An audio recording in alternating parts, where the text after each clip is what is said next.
everybody, welcome to my channel. My name is Sharon and this is a channel that is dedicated to all things related to narcissism. I make videos every Monday, Wednesday, and Friday on all types of topics related to narcissism. So if you haven't already, please take a moment to subscribe to the channel so you don't miss any videos. I would really appreciate it if you gave the video a thumbs up. It's a free way you can help me out, and definitely don't forget to leave a comment because I like to read what you have to say. So you guys, this is actually the second video that I'm making today. I made another video, but I was thinking about it and I'm not in love with it. And there's something I want to say about kids that I didn't say in that video. So I've decided to make a new video. So hopefully this will see the light of day and the other one will not. But just so you know, I am literally sitting in my car with 3 dogs next to me. So hopefully this will go well. God willing, nobody in the neighborhood decides to take a walk with their dog in the next 15-20 minutes.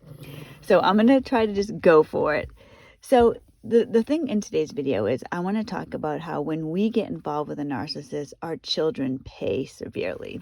Now, some of you know that I had mediation the other day on Monday. And the mediation, just for those of you that don't know, when you're getting divorced, mediation is a big step. That is when you and your ex with your attorneys meet with a mediator. So somebody who's supposed to be a neutral third party, and they try to iron out all arrangements so that you can so that basically you decide how your divorce goes down. If it doesn't work, if you're not able to do mediation, then your divorce will go to a judge and you don't really have a say in it. I mean, I guess you probably have some say, but mediation means you basically get to choose if you can agree. So we did that on Monday and it went okay. But the mediation, there's really 2 issues in my divorce. There is finances and then there is my minor child. There's my dog. I have 2 children. One of them is 18, so she doesn't factor in this. In fact, her name wasn't even mentioned at all during the mediation. I'm going to try to put my dog in my lap. She gets a little cranky with her sister, so hopefully I can put her on without her barking. All right, good. All right, I have her. So it was really finances and my minor child. So my minor child has gone through an awful lot with his father. It's been horrible. Oh my guys, like some of you know my story. I mean, my son, both my children, but just because my daughter doesn't factor in this, I'm going to concentrate on my son. He saw everything. He knew his father. He was there when I had to tell him that his father was in a mental hospital. He was there when his father broke into the house. He was there when his father tried to hurt himself and blame me. He was there several times when his father was hauled out of the house by the police. He was there when CPS investigated him, and not investigated him, interviewed him, investigated me because of a lie that my ex said. He's been there every day. He's been the man of the house since he was 13 years old. The man of the house. All that responsibility. And then my ex abandoned both his children. He literally had nothing to do with them.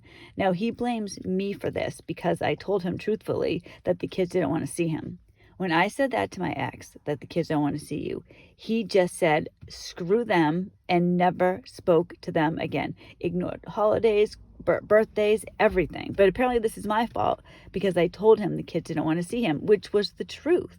He will not accept responsibility. I mean, he's a narcissist. He's not going to accept responsibility. My children and I have moved forward. We're living a new life. We're living life with Joe. We're settling in. It's good. We're happy. We're free. It's good. It's a good thing. Joe and I just need to get these divorces over with and we can move on with our lives in the way that we really want to. These people that we're married to keep us limited, but we've decided there's no way, both of us, there's no way we are going to let these people dictate our life for one more second. The 2 of us are married, each of us, to narcissists for 20 years. So 40 years combined, there's no way in hell my ex or his ex is going to stop us from doing what we want. The only thing that we can't literally do is get married because we are married to these other people. But everything else we're doing, we're living as a couple, we're raising our family together. We're doing all of it. So I had my mediation on Monday so my ex starts talking about, so the financial part is basically you know how it is when you're with a narcissist, there are no finances. So it's basically splitting the sale of the house 50-50. And I want child support. My ex stole money from my children. He took it right out of their bank accounts. I want child support to help pay those kids back. So I'm pretty adamant on that, but he should do it anyways. He is the father. So that's really the financial issue. That wasn't really dealt with on Monday. There's another mediation on July 18th where that's going to be dealt with. What was talked about was my son. My ex wants to talk to our son. So I told the mediator why, my ex was blaming me, and I told the mediator exactly what happened. Now, I do have to say, I do believe the mediator, and maybe he was like just one of these people that can tell you what, make you feel a certain way. And then he was telling my ex the same thing. I don't know, because I didn't hear his conversation with my ex. I really do think that the mediator was on my side, because several times he said, well, the other party won't admit that he's had anything to do with the estrangement, that type of thing. So what my ex wanted, he was adamant that he wants to have contact with our son. Now, he didn't mention our daughter at all. My personal belief on this is that my son, he's using our son. The only way he can get his hooks into any of us is through my son. I'm very upset about that. So my son is adamant. This is something he came up with on his own. He doesn't want to have any relationship with his father. That was not an easy thing for my son to do. That wasn't an easy thing for any of us to accept. But the reality is the reality. We've lived without him for several years. My son's been through hell. It's time for us to move on. My ex knows this, but he's insisting that he needs to have contact with my son. And the problem I have with this is that, well, not what I have with this, but the problem I have in general with saying no to this is see, this is the thing that annoys me. And this is what I want to talk about, how kids get the shaft, basically. Kids are tortured by these narcissists. They live terrible lives when in these homes with narcissists. My son suffered. I mean, he suffered. He was traumatized by the things his father did. I have tried to protect him, and you better believe I have a lot of guilt because I was the one that married this person in the first place.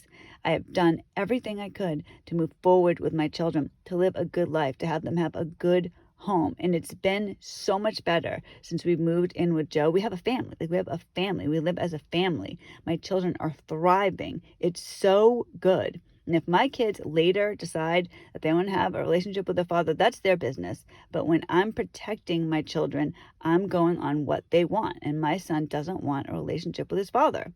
The problem I have is that the state of New Hampshire, and I think it's all states actually, I don't think it's just New Hampshire, they insist that family unit is the most important thing and that children should be with both parents if at all possible. So what ends up happening is these narcissists will say, oh yeah, I want a relationship with my child. They don't care about the child. My ex hasn't given me one penny towards child support. He hasn't helped take care of these kids. It's all me, 100%. That's it. But he blames me. Well, you alienated them. No, I didn't. I didn't do all the things that you did. I protected my children and I raised our children while you were off doing God knows what. Now, all he has to say is, I want a relationship. And that overrides anything my son wants. He doesn't matter. At the beginning of the divorce, one of the things I had to do was take a child parenting class. And in the parenting class, basically, the whole point of the class was telling you that divorce impacts children and it's this horrible thing for children. So they're pretending. The class makes it seem like, oh, we're so worried about children. We're so worried about you helping your child through this divorce. Then when something actually comes up that would help my child, where he doesn't have to see his father when he doesn't want to, oh no, we should do this. We should definitely have him see his father. We should definitely do this. So what I had to agree to is my ex, he wanted to have daily texts and all this stuff with him, phone calls. He doesn't have my son's phone number because he has a new phone. So he wanted daily contact with him, and he wanted to have him come out to New Hampshire for a weekend. So I was able to get it down to one time a week. So between now and July 18th, which is the next mediation meeting, my ex gets to email my son one time during the week. Just one time every 7 days. That's it. If that goes well, we'll talk about that July 18th. So after this, now before I had the mediation, I had to talk to my kids. I'm so sick of these conversations with my kids. All right, guys, I need to talk to you about your father right now. All right, guys, we're going to have another conversation. I mean, it's insane. It is incredible. These kids need to live a life. And it's not just my kids, it's your kids, it's all kids. They deserve a life. And these stupid people in the States act like they know that our children better than us. So I had to have yet another conversation with my child. And this was like the day before his birthday too. All right, listen, I want to talk to you about your father. I was doing the mediation. So this is what I have to do. So he's stuck. And my lawyer even said to me, geez, Sharon, this whole divorce really hinges on your son accepting this. What the hell? My son? My son just turned 16. Why is he involved in this? He should be protected. I thought the state of New Hampshire wanted to protect my child. So I was stuck telling him that he has to have email contact with his father once a week, his abuser. So basically, he has to have contact with his abuser, the person who abused his mother, his sister. That's okay. That's what he has to do, because that's what my ex wants. Well, my ex wants more than that. He's settling for this. He's being such a great dad, but not pushing too hard. This is what he's doing. And you want to know something? He immediately broke what he was supposed to do. Immediately. I knew he was going to contact my son yesterday, because yesterday was his birthday. So I told my son, listen, your father's probably going to contact you. I was telling him this on Monday. It's probably going to contact you tomorrow. And I told him, listen, you don't need to say, and you do need to reply. I was like, you do need to reply to prove that you got the email. I was like, but you can reply and say, I don't want to have anything to do with you. Now, my son already did that. He already did that when my ex emailed him a couple of months ago, and my ex has done nothing since then. So he's already done that, but my ex can't handle that. He won't accept that. He doesn't care what's right for our son. The reality is, if he really cared about our son, if he really cared about him, he would listen to what our son wants. He would be nice. He would be kind when it comes to the divorce. Joe already told me, he's in recovery, Joe. And he said, when someone's in recovery, they understand what they've done and they want to make up for it. And your ex would be kind to you about the divorce. He would actually probably give you more than he needed to show how he feels, that he knows he messed this up. That's not happening at all. If he cared about our son, he would say to me, I want a relationship with the kids, not just our son, with the kids. And I want to show them that I've changed. I like to volunteer and give you child support. I'm just making stuff up, right? I'll give you 60% of the house, something to show like I've changed. I really want what's best for you guys. Do the kids need anything? My son's been in braces for 2 years. That's $5,000. Do you think he's paid one penny? No. He could say things like that. You know what? Let me pay for the braces. My ex makes 6 figures. I don't. So he could say that. Let me pay for this. Let me do this. Let me help out, please. I'd like to help out. No strings attached. But maybe when the kids see this, maybe I could, send them a Christmas gift this year, just so they know I'm thinking of them, and slowly work it up. That is how somebody who really cares about their child would do this. Not, well, I know he doesn't want to see me, but I'm going to hang everything over your head unless you agree to this. That's how it's going to be. And I want to visit with him at the end of the summer. So I had to be so careful with this. So I was forced to agree. A lawyer basically said, you're not getting divorced if you didn't agree to this. And it was talked down to daily phone, text, that type of thing. So he still doesn't have his phone number. I had to say the weekly email. And so my ex emailed my son, of course, on his birthday. Now, my son, now this is where I feel like sick over this. He knows that his father is putting all of this on him. And because I said to him, I was like, listen, you need to respond to this, because this is important with the divorce. You need to respond, but you don't need to say, you can tell him you don't want to have an email contact, but you have to respond. So my poor son, so I texted him yesterday. I was at work. I texted him and I asked him, did you get an email? Because I was waiting for him to wake up. He slept later than my daughter. So I told my daughter to tell me when he woke up.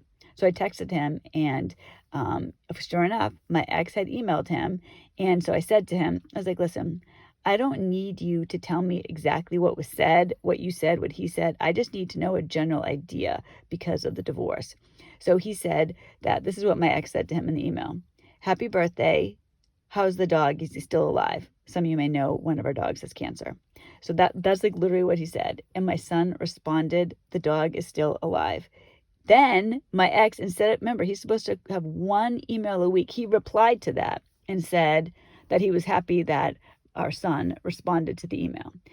And I said to my son, I'm like, you know what? If he keeps doing this, if he keeps emailing you more than once a week, I can do something about that. And he's like, okay, thank you. So he feels pressured. And I know my son. He doesn't want to tell me that he feels this pressure, because I've asked him. He's like, no, it's okay. I can handle it. It's okay. All of this is on the shoulders of my just turned 16-year-old son.